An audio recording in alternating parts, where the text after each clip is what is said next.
quiero hablar de algo muy importante y que está en debate en las redes sociales y que como pastor es mi responsabilidad y también es una bendición poder hablar de la manera como la Biblia lo habla. Nosotros en esta iglesia no tenemos la costumbre de hablar muy seguido del dinero. Sin embargo, debido a dos cosas: al abuso de algunas personas y quizás en diferencia de otros, es necesario hablarlo. La Biblia habla mucho del dinero, del manejo correcto del dinero, de cómo la iglesia debe manejar el dinero, de cómo usted y yo debemos manejar el dinero. ¿Por qué? Porque el dinero es muy importante. ¿Por qué usted va todos los días al trabajo? Aunque no le guste mucho, aunque quizás se sienta incómodo, porque le van a pagar dinero. Así que gran parte de nuestra vida la dedicamos a obtener dinero, y es con ese dinero usted y yo lo intercambiamos por cosas, por objetos, por casas, por ropa. Y por supuesto que la Biblia habla mucho de ello. Por lo tanto, hoy voy a hablar no de todos los aspectos, sería muy extenso. Sin embargo, le quiero pedir que me tenga paciencia, porque voy a leer bastantes versículos bíblicos acerca de qué dice Dios del dinero, y específicamente de la ofrenda. ¿Qué dice Dios de la ofrenda? Y para ello vamos a tomar como base un episodio que sucedió un tiempo atrás. Hoy quiero hablar sobre la ofrenda, cómo el Señor nos enseña qué es la ofrenda. Siguiente diapositiva. Y vamos a leer este pasaje de la Biblia, que fue algo muy interesante que ocurrió cuando David preparaba todo para hacer el primer templo, la primera casa de Dios física que se hizo en el pueblo de Israel. Dice la Biblia que en el nombre del Padre, del Hijo y del Espíritu Santo. Después dijo el rey David a toda la asamblea: solamente a Salomón, mi hijo, ha elegido Dios. Él es joven y tierno de edad, y la obra, el templo, es muy grande, porque la casa no es para hombre, sino es para Jehová Dios. Es decir, lo que hacemos para Dios tenemos que hacerlo bien, porque no es para cualquier persona, es para Dios. Yo con mis fuerzas he preparado para la casa de mi Dios oro para las cosas de oro, plata para las cosas de plata, bronce para las cosas de bronce, hierro para las de hierro y madera para las de madera, y piedras de ónice y piedras preciosas, piedras negras, piedras de diversos colores y toda clase de piedras preciosas, y piedras de mármol y de abundancia. Además de esto, y cuanto tengo en mi afecto en la casa, y por cuanto tengo mi afecto en la casa de mi Dios, yo guardo en mi tesoro particular oro y plata, que además de todas las cosas que he preparado para las cosas del santuario, he dado para la casa de mi Dios. 3,000 talentos de oro, oro de Ofir, 7,000 talentos de plata refinada para cubrir las paredes de las casas.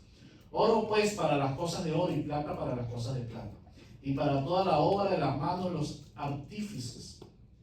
¿Y quién quiere hacer hoy ofrenda voluntaria a Jehová?, pregunta David.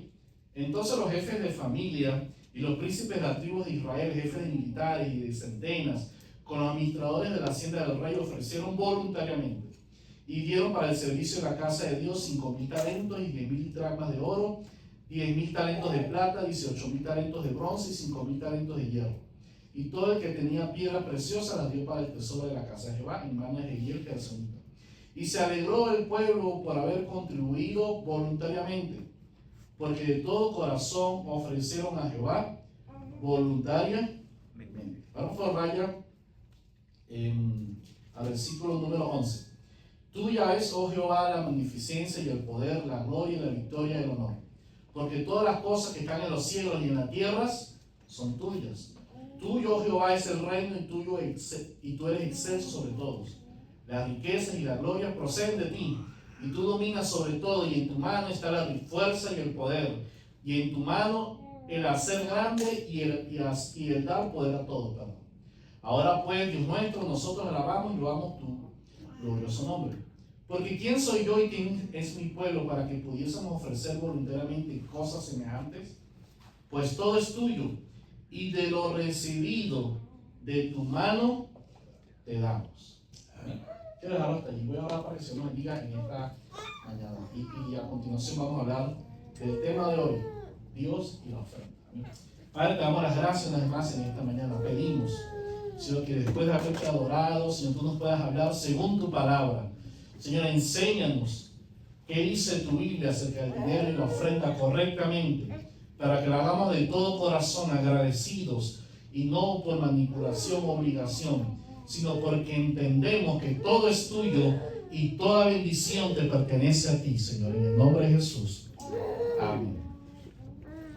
Quise hablar de este tema porque debido a que en los 3 años que tenemos en la iglesia solamente he hablado 2 oportunidades de dinero, y una hablé muy corto a principios del año, y esta es la segunda más específica que hablamos acerca de la ofrenda. Nosotros no somos una iglesia que está interesado en su dinero. Nosotros no estamos atrás de su dinero. Y la Biblia nos enseña el por qué no. Pero también como iglesia entendemos que cuando damos para Dios lo hacemos porque estamos agradecidos por todo lo que Dios ha hecho por nosotros. Amén. Entonces yo quiero hablar de 4 cosas hoy, según el tiempo me las permita. Por favor, vamos adelante. Ya leímos Crónicas para tener contexto. Vamos a ver qué dice la Biblia acerca de las maneras equivocadas que algunas personas obtienen dinero en las iglesias.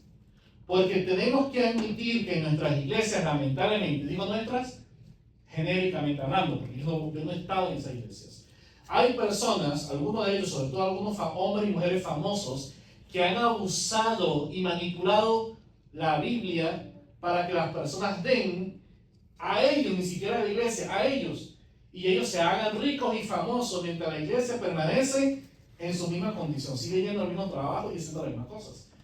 Pero por el contrario, hay otras personas que atacan a las iglesias por las cosas que las iglesias hacen.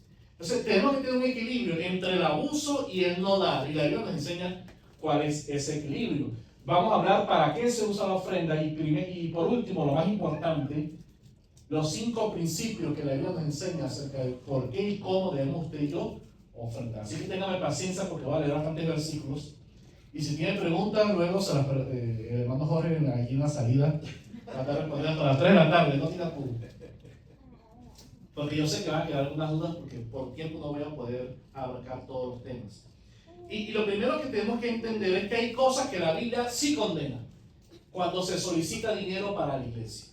No todo vale en la iglesia. No todo vale en la obra del Señor.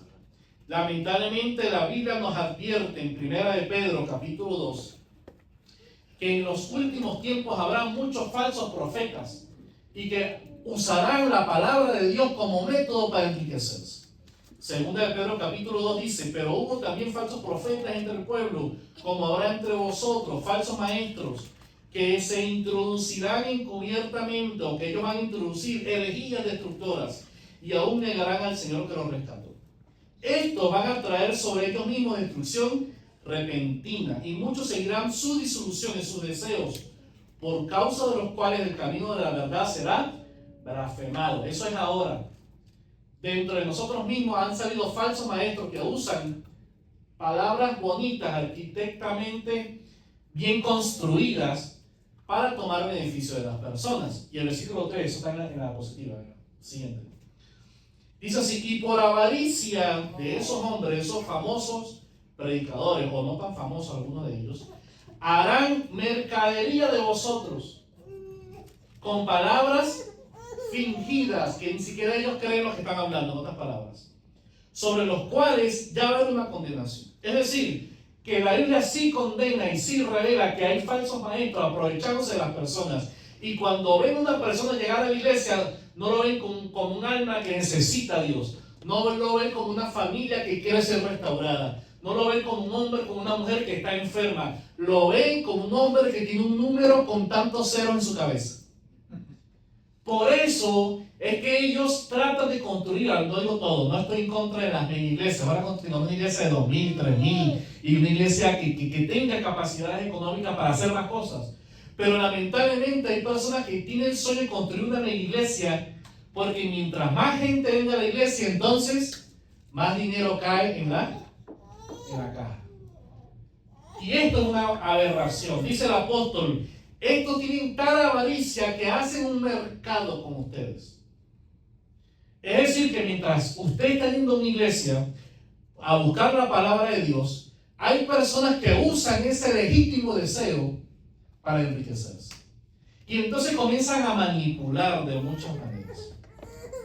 Y entonces crearon, en este país comenzó esto, crearon una estructura teológica en donde ellos, con un libro famoso que se llama La Semilla de la Fe, fue uno de los primeros libros de Oral Roberts acá en este país, comenzaron a enseñar principios que la Biblia no lo enseña de esa manera. Ellos toman versículos y los sacan del contexto y comienzan a decir algunas cosas. Por eso, lo primero que usted y yo tenemos que entender es que la Biblia sí desaprueba la avaricia en las iglesias. Eso es lo primero. Segundo, la Biblia nos enseña que lo que Dios me da a mí no lo puedo comprar.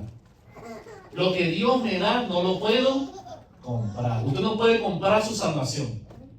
Usted no puede comprar su sanidad. Cristo, todos los milagros que hizo, los hizo sin cobrar.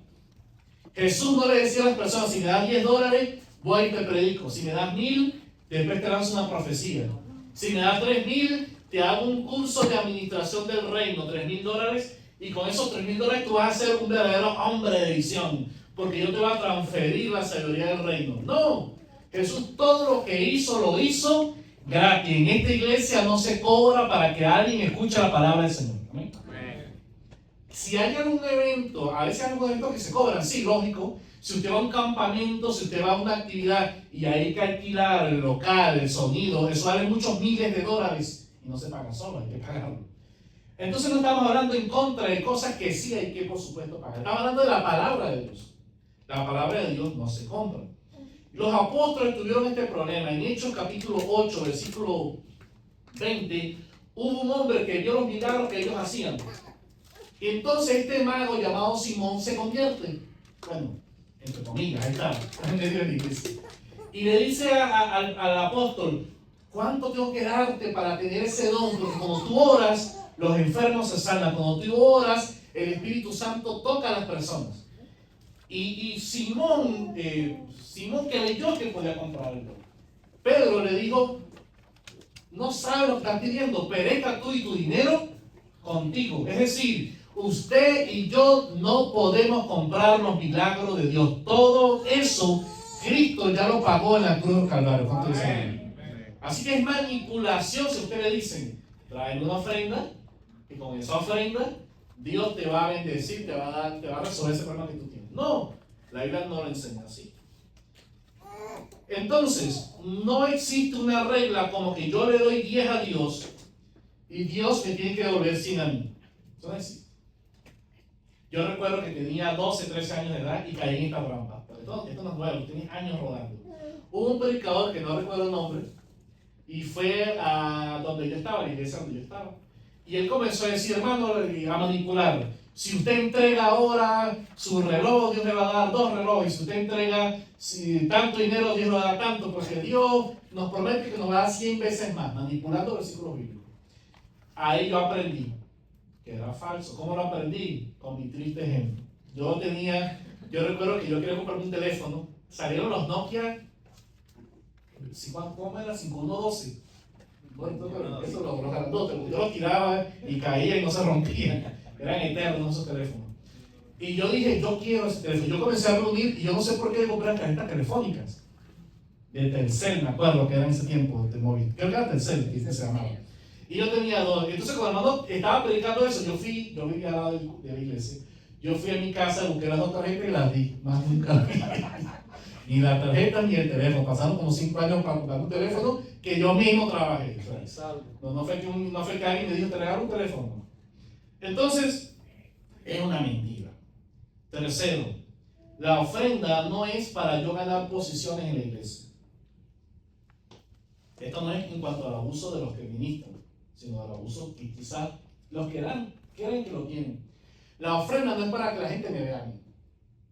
La ofrenda no es para que yo vea al que ofrenda. O sea, el que ofrenda lo siento en el primer lugar aquí ni nadie, porque nada más ofrenda a Daniel. Dice Santiago: ¿cómo es eso que llega un rico a su iglesia y lo pone en los primeros puestos? Y si llega alguien pobre, le dice: siéntate atrás. ¿Me explico?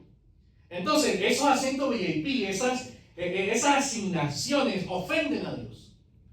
Porque nadie puede pagar con su dinero lo que Cristo pagó con su propia sangre. Amén. Es imposible, no puedo manipular a Dios. Por lo tanto, dice la Biblia: cuando tú des tu ofrenda, que no sepa tu izquierda lo que hace tu mano derecha. Así que entrégalo en secreto, no lo publiques, no lo pongas en un estado de WhatsApp. Hoy ofrendé $100. Todo me gusta. No funciona así. Pero a algunos parece que están incentivando ese tipo de actitud. ¿Cuál es el resultado? La frustración.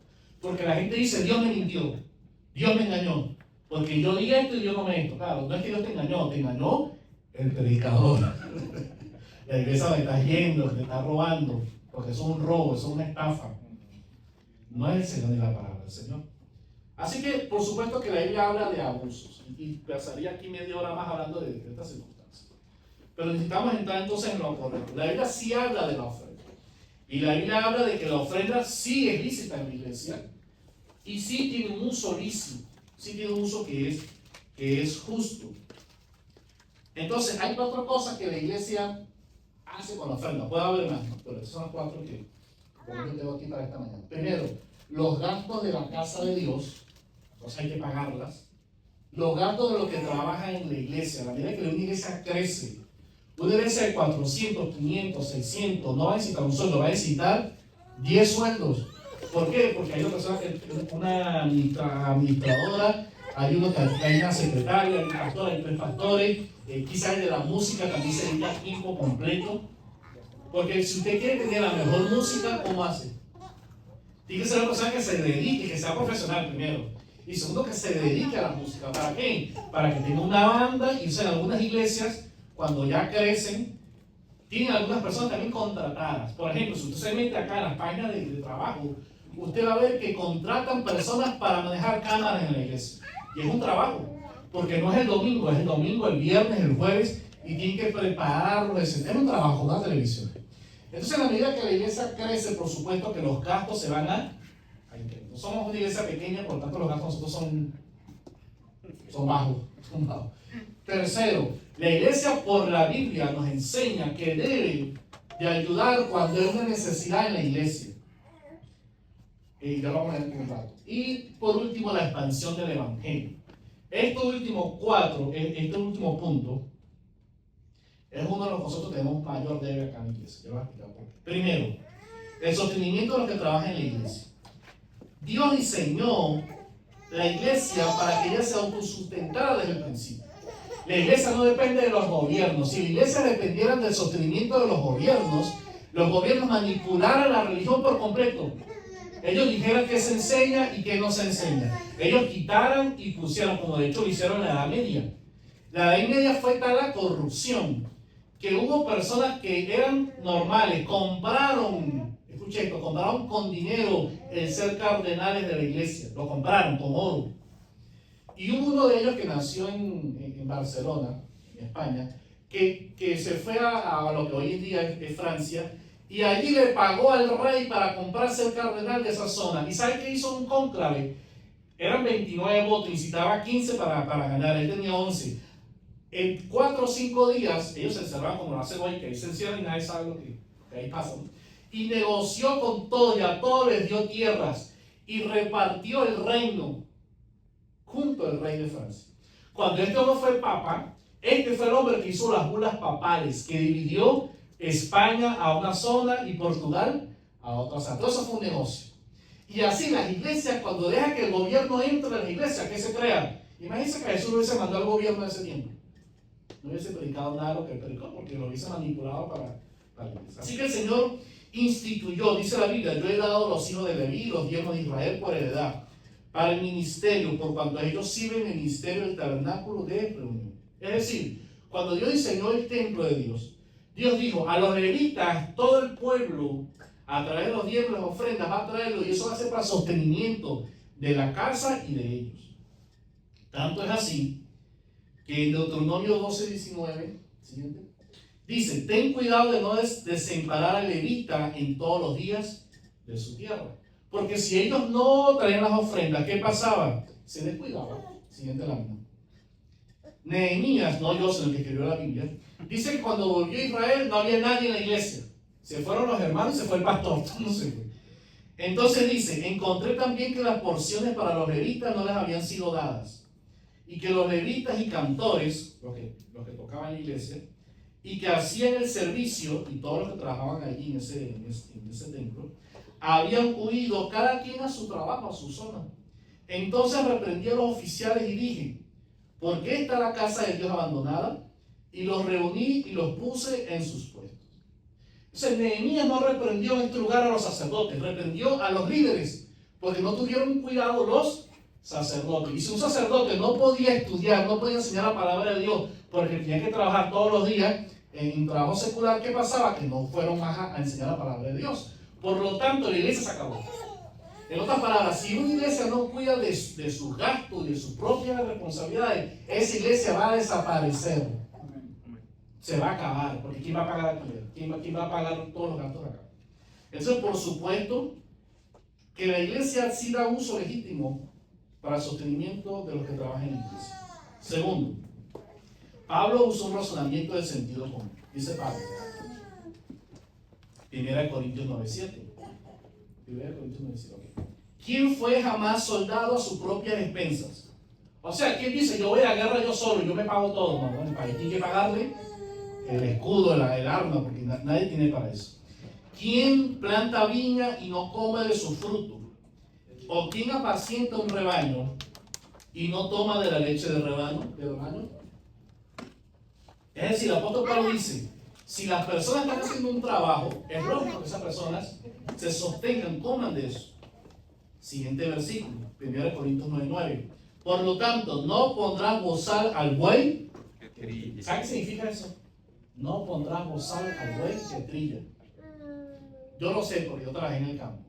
Antes, en los campos, se usaban los bueyes y ellos, dos bueyes, uno a la derecha, uno a la izquierda, y aquí se le ponía un yunque, se fue el nombre, un yugo, y ahí había el surco. ¿Cuántos de ustedes lo han visto en los libros de las películas?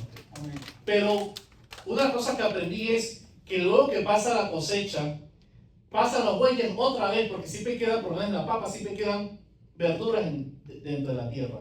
Entonces el buey vuelve a pasar, pero como ya hay frutos, al buey ahí no le ponen, la primera sí le ponen bozal para que no dañe la tierra. Aquí se lo quitan para que si tiene hambre coma de esas papitas que quedaron allí en la tierra después de la cosecha. ¿Por qué? Porque ese buey está trabajando, entonces si está trabajando, ¿cómo le va a impedir que coma lo mismo que por lo cual está trabajando? Entonces el razonamiento del apóstol es, si yo sembré en ustedes lo espiritual, dice el apóstol Pablo, qué grande cosa es que yo coseche ustedes lo material. Es decir, si alguien dedica tiempo a enseñarle a usted la palabra de Dios, que a usted le da salvación, seguridad, es justo que también usted sea justo con esa persona, con esa iglesia, con esa comunidad. La Biblia lo que habla es que tiene que haber una relación de justicia, no de manipulación, no de engaño. Los pastores no están para hacerse ricos en la iglesia. Si alguien quiere hacerse rico, dedíquese a otra cosa.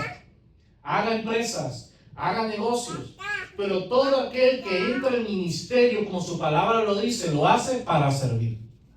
Todo lo que hacemos lo hacemos para servir. Sin embargo, también es justo que aquellos que reciben esa bendición aporten para el sostenimiento de la iglesia y todos los gastos de la iglesia. Tercero, el apóstol dice que no solamente es justo, es un mandato. ¿No sabéis? Siguiente. ¿No sabéis que los que trabajan en las cosas sagradas comen del templo? Y los que sirven del altar participan. Así también ordenó el Señor que los que anuncian el Evangelio vivan del Evangelio. Es decir, si alguien va a predicar de una ciudad a otra, ¿quién le va a pagar el pasaje a ese hermano? Ese hermano deja, mi papá fue, por ejemplo, evangelista por 10 años y tenía que irse de la casa un mes y medio. Pero cuando él se iba, dejaba en su casa una mujer con 4 hijos. Si él está predicando y haciendo campañas, ¿quién se hace cargo de su esposa y sus 4 hijos? Tiene que haber entonces una justicia. Que los pastores sean honestos, sean íntegros, no abusen, no manipulen. Y que las iglesias también honren el trabajo que se hace en la iglesia, porque si no va a renunciar. Si no, no va a poder seguir. En este país, cada año se cierran 4.000 iglesias. 4.000. Muchas caen en quiebra. Porque la gente no sigue yendo a la iglesia, de una iglesia a otra, y esa iglesia se acaba. Entonces es un problema. Hay un pastor que yo conozco que es un hombre de Dios y renunció a su iglesia porque no podía hacer las dos cosas a la vez. No podía trabajar y secular y iglesia. No es mi caso. En el caso mío yo trabajo 5 días a la semana, pero si la iglesia crece y crece y crece, si la iglesia quiere que me dedique más al ministerio, que es lo justo, que la iglesia cubra esos gastos. Y no yo, pues yo mañana migré, vendo a otro pastor, vendo a otra gente. Quien quiera, si mañana es usted el que va a estar al frente de una obra, para usted va a hacer lo mismo, es lo justo. Porque si la persona está dedicando tiempo y trabajo, es lo justo que también la iglesia cubra los gastos del pastor. Dice la Biblia, el obrero es digno de su salario. Entonces, si alguien no está de acuerdo en que la iglesia no se puede dar ofrenda, yo pensaba que el problema no lo tiene con la iglesia. El problema es que esa misma persona es la que quiere que va a un restaurante y le den comida gratis. Que la educación todo sea gratis, que la casa sea gratis. O sea, es un socialista a nivel extremo. Y algo que yo aprendí es: lo que para usted es gratis no es gratis, alguien lo pagó. Porque si usted va a la escuela, ¿quién paga a los profesores? Los impuestos. Y los impuestos es un aporte que la gente haga, un aporte obligatorio, porque es imposición. O sea, eso no es una ofrenda voluntaria, eso es una ofrenda de impuestos. Que la sociedad hace para que la sociedad cambie. Entonces el apóstol enseña esto. Pero la ofrenda no es para enriquecer a nadie. Sigamos. La Biblia nos da advertencia para los pastores que abusan de esta enseñanza. 1 Timoteo 6, 9. Porque los que quieren enriquecerse caen en tentación y lazo, y en muchas codicias necias y dañosas, que hunden a los hombres en destrucción y perdición. Porque la raíz de todos los males es el amor al dinero. Si usted ha ido a una iglesia donde la persona que está enseñando está manipulando a las personas mientras esa persona se enriquece, ¿qué tiene que hacer usted? Huya de esa iglesia. Es un falso maestro, no es un hombre de Dios. Está manipulando la iglesia para él ser rico. Y el apóstol lo dice. Le dice la Biblia: el hombre de verdad tendrá muchas bendiciones, mas el que apresura a enriquecerse no será sin culpa. El Señor dice: guárdese de toda avaricia, porque la vida del hombre no consiste en la abundancia de los bienes que posees. Es decir, cuando usted vaya a una iglesia, evalúe el mensaje. No diga amén a todo. No diga amén a todo, porque aunque hablen lenguas, aunque use palabras elegantes, no diga amén a todo. Analícelo. Vea si lo que esa persona está enseñando con respecto al dinero se corresponde a lo que la Biblia enseña. De esa manera usted no va a ser estafado. De esa manera usted no va a ser engañado. La Biblia le exige a los pastores que no sean codiciosos de ganancias deshonestas, que no sean avaros. Dice la Biblia en 1 Pedro 5:2: apacentad la grey de Dios que está entre vosotros, no por ganancia deshonesta, sino con ánimo de servir. Los pastores no pueden pastorear por dinero. Si alguien pastorea por dinero, renuncie, porque este no es el lugar. Los pastores estadísticamente son mal pagados, subpagados. Los pastores, si usted va a Latinoamérica, toda la mayoría, el 90% de los que usted ve en YouTube, esos son ricos, son famosos. Algunos quiere decir que sean malos todos ellos, porque quizás algunos tienen negocio y todo lo demás. Pero la mayoría de pastores que existen en nuestros países, ¿cómo viven? ¿Ustedes los conocen? No son ricos, no son millonarios. Son personas que viven una vida común. Yo tengo una medida para esto. El pastor no puede vivir ni mejor, ni muy mejor, ni mucho peor que el promedio de su iglesia. Eso es lo justo. O sea, no es lógico que usted vaya a África y la gente esté en chozas y el pastor esté en una casa de 5 pisos, con aire acondicionado, con un Rolls Royce afuera y predicando: Dios les ama. ¿Qué sentido tiene eso? Tampoco tiene sentido que en esta nación, que es una nación rica, el pastor viva debajo de un puente. Y Dios mío, pero dice, ¿qué le pasa a esa gente? ¿Por qué el pastor vive en esa zona? Es una justicia que la Biblia tiene que establecer entre el ministerio y entre la iglesia. Por lo tanto, por favor, vamos a adelantar a Karen.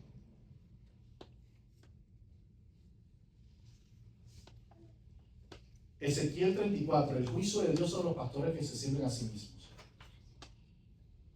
La Biblia le advierte a los pastores, a los líderes. Digo pastores porque son líderes que yo se doy, pero si son pastores, ponga predicador, lo que sea. Vea lo que Dios dice en la Biblia. Hay de los pastores de Israel que se apacientan a sí mismos, que no apacientan ni pastorean a sus rebaños. Ellos comen la grosura y se visten con la lana.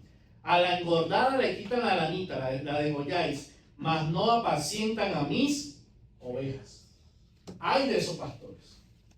El apóstol Pablo dijo en Hechos 20, 33, 34: yo ni plata, ni oro, ni vestido de nadie he codiciado, Antes vosotros sabéis que para lo que me ha sido necesario a mí y a los que están conmigo, estas manos me han servido. Es decir, el apóstol Pablo no le interesaba la riqueza de las personas que iban a la iglesia. Por eso él decía, como yo estoy plantando, que fue el caso de Pablo, y es el caso, por ejemplo, de muchos de los que plantan iglesias, tienen que trabajar. Los pastores latinos en esta ciudad, y aquí yo tengo que defenderlo, porque los pastores latinos en esta ciudad, la mayoría, tienen que trabajar mucho en construcción, 10, 12 horas, y luego, en vez de ir a su casa con su familia, como hace la mayoría de cristianos, tienen que atender algo de la iglesia. Entonces, por supuesto que el apóstol dice, las personas que vienen a la iglesia no son monedas caminantes, no son billetes con patitas y bracitos y cara, son almas que hay que atender. Nosotros en esta iglesia tenemos algunos compromisos que yo quiero compartir con ustedes. Así adelante, voy a saltar unas lámparas. Que como iglesia, adelante, sí, sigue adelante. Hasta donde dicen estos compromisos.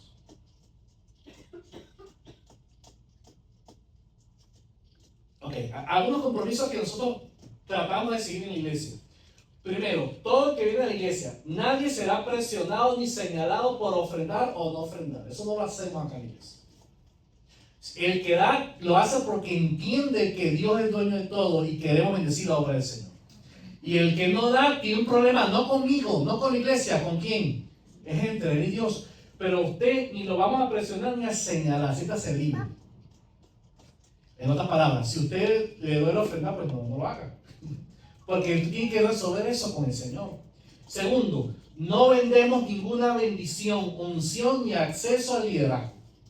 Usted no va a tener que pagar aquí $500,000 para ser líder, ni nada de eso. Y si viene un predicador acá que yo invite, que no haya escuchado, y predica eso, usted lo rechaza.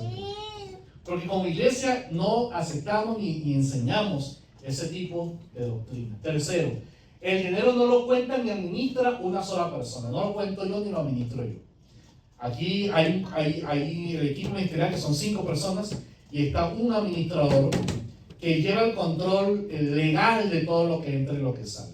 Y eso que entra y que sale está separado de las cuentas personales. Yo escuché a alguien por ahí que me decía que en la iglesia que él estaba, los diezmos iban directamente al pastor. O sea, la cuenta del pastor. Ajá. ¿Y cómo es eso? No, que bueno, el pastor, y si no hay más que pasarnos, nos llevamos a una reunión para hacerlo. Aquí no lo vamos a hacer. Yo no lo voy a hacer por lo menos. El dinero no entra a mi cuenta. El dinero yo no sé quién entra, quién da y quién no da. Porque no me interesa. Lo pudiera hacer porque realmente quizás hay algunas cosas que uno puede ayudar o no. Yo me abstengo de eso porque no quiero que la gente tenga un concepto de mí del ministerio que yo lo atiendo, no lo atiendo por dinero. No me interesa eso. A mí me interesa que usted sea un discípulo de Jesús, que usted siga a Jesús. Esa es mi intención. Y debe ser el de los pastores. Así que las cuentas de la iglesia están separadas de las cuentas personales. Debe haber un informe financiero disponible al miembro que lo pida. Si usted es miembro de la iglesia, bautizado y miembro de la iglesia, usted debe tener acceso a los reportes de la iglesia. ¿En qué se gasta la iglesia? ¿Cuánto se paga por este local? ¿Cuánto costó esta guitarra? ¿Cuánto se...? Bueno, hay diferentes cosas que se puede hacer. Por ejemplo, hemos dado ofrenda a personas. Eso no lo decimos. Eso está registrado. Sino se dice ayuda a personas necesitadas, ¿ok? Porque para proteger la privacidad de las personas. Pero sin obra social y todo lo demás. Y si algún miembro pregunte, siéntase a la si usted es miembro, si usted no es miembro, no. ¿Por qué? Porque en las asociaciones de las iglesias, los miembros tienen derechos y deberes. O sea, así como tienen derecho de dar, tienen derecho de preguntar. Sin embargo, si usted me quiere preguntar a mí, no es miembro, pregunte, hermano. No tengo ningún problema en transparentar todas las cuentas de la iglesia. Siguiente. Ahora sí vamos a empezar el mensaje. Deme 10 minutos solamente para trazar esto que es importante. Dicho esto, aclarado estos puntos, ¿tienen algunas dudas, preguntas? Muchas quizás por estos problemas.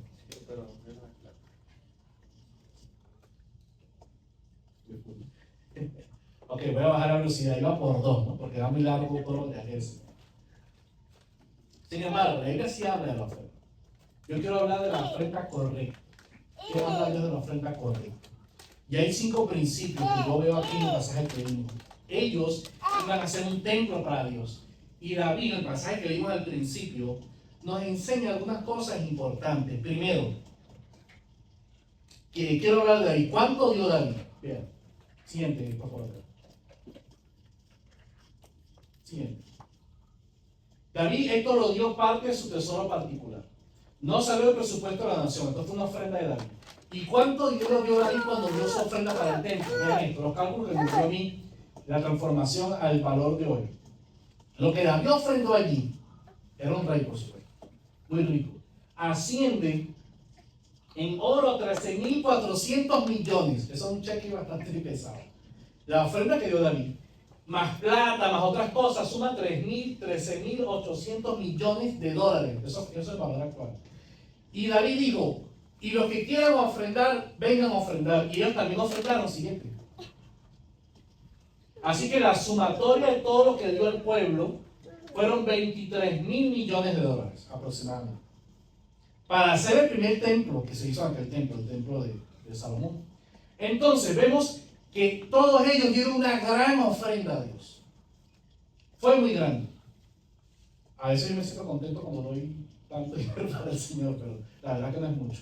Estas personas dieron mucho dinero hablando físicamente hablando. Siguiente.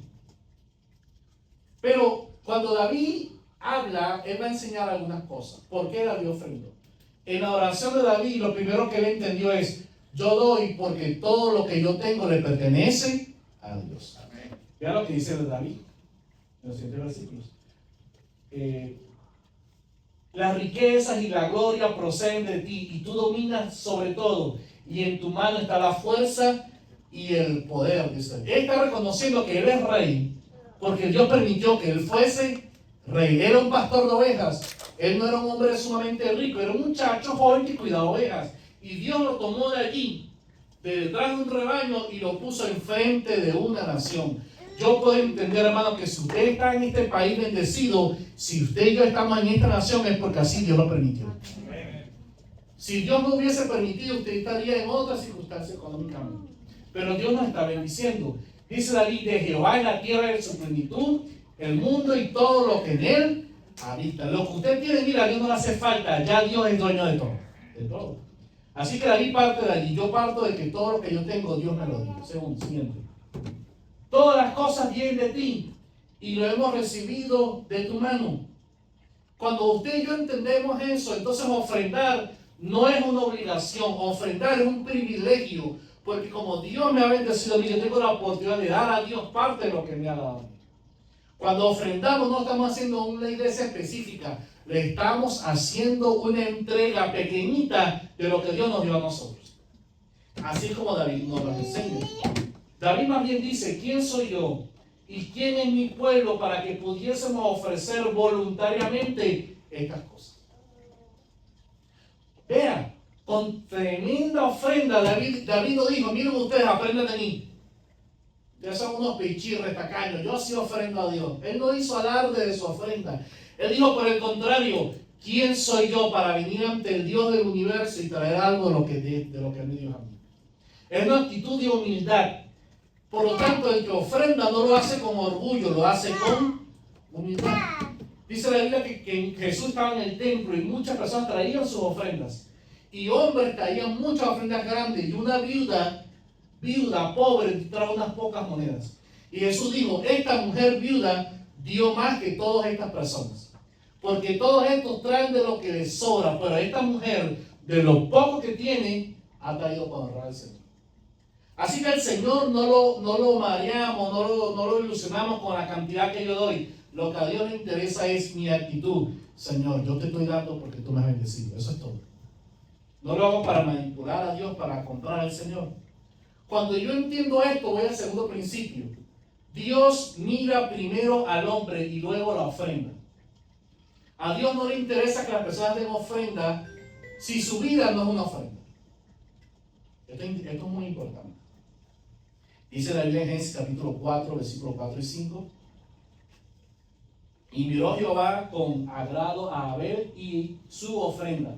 Pero no miró con agrado ¿a quién? Al hombre. Y tampoco miró con agrado a su ofrenda. Por eso digo, Dios no necesita la ofrenda. Si Dios necesitara aceptar, venga, todo lo que quiera ofrendar pasa por aquí. No, que yo tengo un lavado, un dinero mal habido, tráelo para acá también para la iglesia. No, eso no funciona. ¿Para qué? ¿Por qué? No, porque quiero un tiempo más grande. No me interesa la ofrenda de alguien que la ha obtenido con violencia, con robo, de manera desleal. Eso Dios no lo acepta. ¿Por qué lo acepta la iglesia? Es una ofensa a Dios. Por el contrario, cuando yo traigo una ofrenda a Dios, Dios le interesa no tanto el dinero, es mi corazón. Por eso dijo, cuando traigas una ofrenda al altar, si te acuerdas que tienes algo contra tu hermano o él contra ti, ve y arréglate con él primero a solas. Y luego entrega la ofrenda. Porque Dios, hermano, Dios no está desesperado ni necesitado. Yo sé que aunque nadie dio ofrenda en esta iglesia, por lo que sea, Dios va a proveer, Dios va a hacer un milagro, Dios va a hacer que lo que haya que pagarse en este local se pague. ¿Por qué? Porque no es mi obra, no es la suya, es la obra del Señor. Amén. Así que Dios no depende ni de su ofrenda ni de mi ofrenda. A Dios le interesa que ustedes, claro que sí, porque es el método que Dios estableció, pero a Dios le interesa más es su vida, que su vida agrada al Señor. Siguiente diapositiva. Siguiente. 3. Entonces, esto nos lleva al tercer principio. A Dios le interesa que las ofrendas sean con amor sincero, agradecimiento y alegría. No es un negocio que usted hace con Dios. Usted no le da a Dios 10 para que Dios le dé 100. Usted le da a Dios porque ya Dios bendijo su vida. Y punto. Cuando usted le da a su esposa un regalo, ¿por qué se lo da? Jefferson, cuando le compra esos smart glasses. No solo hace para que ella te dé algo, para que me dé 5 pastelitos, no, tú se los pides. Lo hace porque es tu esposa y quieres agradar a tu esposa. Y entonces le ofreces, eso es ofrendar, dar, ofrecer. Tú le ofreces algo que simboliza el amor que tienes hacia ella. Una ofrenda entonces es un símbolo ante Dios. No es una limosna, no es lo que me sobra, es Señor, como yo te amo, como yo amo tu obra, yo quiero que siga adelante y yo aparto esto para ti. Parte de un amor sincero, no de la manipulación. Por favor, siguiente versículo. Vea lo que dice, cuando él dijo esto y recogieron esa ofrenda de 34 mil millones de dólares, me dice una ofrenda de ese tamaño. Los mormones, eso tienen 2 mil millones de dólares. 2 trillones. Dice la Biblia que el pueblo se alegró por haber contribuido voluntariamente. Nótese que dice voluntariamente. Voluntariamente, porque hay que entenderlo. Porque de todo corazón ofrecieron a Jehová, lo repite, ¿cómo? Voluntariamente. Asimismo se alegró mucho el rey David. Hay un principio que es voluntario y es con alegría. Siguiente. Por eso el apóstol dice, cuando alguno de como propuso en su corazón, no con tristeza, ay, se me fueron esos 20 dolaritos, allá van, más nunca lo voy a ver, ni por necesidad, o sea, ¿qué necesidad? Por manipulación, no. Por el contrario, hágalo con alegría. ¿Por qué? Porque Dios ama. No dice Dios bendice al dador, dice Dios ama al dador. Es decir, yo tengo una hija, la Rebequita, que ella me hace dibujito, y ella con esa Biblia con un dibujo, a veces está medio choreto, usted sabe, no tiene mucha forma, pero ella dice, papá, ¿qué hice este dibujo? Y la alegría de ella, aunque ese dibujo no va a estar en la galería del Museo de Ciencia aquí en Denver, ella es una ofrenda, pero está ofreciendo a mí como padre.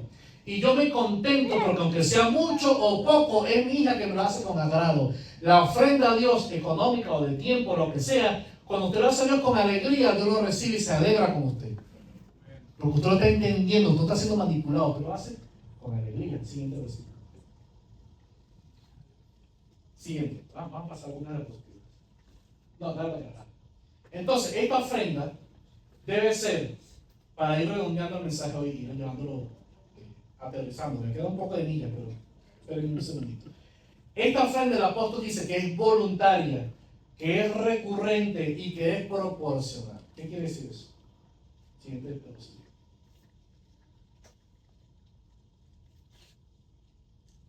Voluntaria, la Biblia lo repite, ellos háganlo como propuso en su. Es decir, que la ofrenda no se decide en la iglesia. ¿Dónde se decide cuándo voy a ofrendar? en mi casa. Usted ve lo que le entra en la semana y saca su cuenta. No va a poner allí el alquiler, porque imagínense, ¿no? Entonces, después no puede pagar el alquiler. Pero usted dice, yo voy a honrar al Señor. ¿Cómo lo voy a hacer? De manera voluntaria. Segundo, recurrente, dice el apóstol, cada primer día de la semana. Por eso nosotros como iglesia lo hacemos el domingo. Eso es un mandato bíblico, no es que yo quiero hacerlo porque tal. Y ahí le dice, cada primera semana entregue, porque usted cobra generalmente, la gente cobra mensual, quincenal, pero muchos lo hacemos semanalmente. Y tercero, proporcional, dice, según haya prosperado. Entonces, quien prosperó más, lógicamente, va a dar más. Y si prospere menos, lógicamente la ofrenda va a ser menor. En otras palabras, esta es otra razón por la cual Dios no quiere bendecir a usted. Queremos que este local sea nuestro hábitat por 1 o 2 años. Pero dentro de 3, 4, 2, 3 años, no sé cuándo, vamos a tener un local el doble de grande. ¿Cuánto dice amén? Amén. Si Dios te lo va a bendecir, ¿pero quién lo va a pagar? Nosotros. Con la ofrenda de la iglesia es que Dios usa eso para poder cubrir los otros gastos. Y por último, ya este sí es el último principio. Siguiente versículo. Por supuesto que Dios no se queda con esa ofrenda. Por supuesto que Dios quiere enseñarle a usted, pero Él lo va a bendecir. Entonces, la Biblia nos enseña que Dios bendice cuando damos para su obra. Jesús dijo, da y se os dará. Medida buena, apretada, remecida, rebosando, darán en vuestro regazo. Es como un saco. Porque con la misma medida que medís, os volverán a... Es decir, si yo soy generoso con las personas, yo voy a recibir de esas personas una medida similar.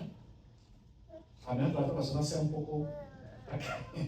Pero no funciona así. Generalmente yo doy, yo recibo, yo doy y recibo. Con Dios, por supuesto, porque Dios es justo.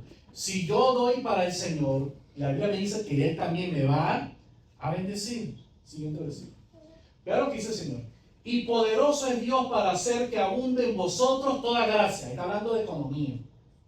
A fin que, teniendo siempre en todas las cosas todo lo suficiente, también abunde para toda buena obra. En otras palabras, Dios nos va a bendecir a todos los que estamos acá para que demos a otras personas.